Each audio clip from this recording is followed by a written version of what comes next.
After the wedding sandwich, 8 ounces of cream cheese. Philadelphia cream cheese is what I use.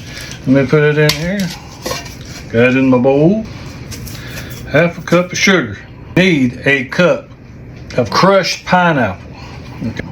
I'm just gonna pour it in here. Hope it don't make a big mess. Woo! Kind of just stir it up a little bit. Mush it up. You want a cup of chopped pecans.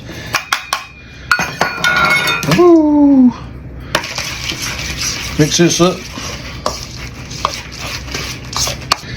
Get this here. Like I said, put it in the refrigerator, it'll get more solid.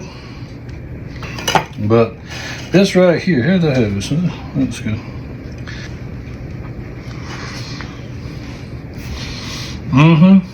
That's a good sandwich.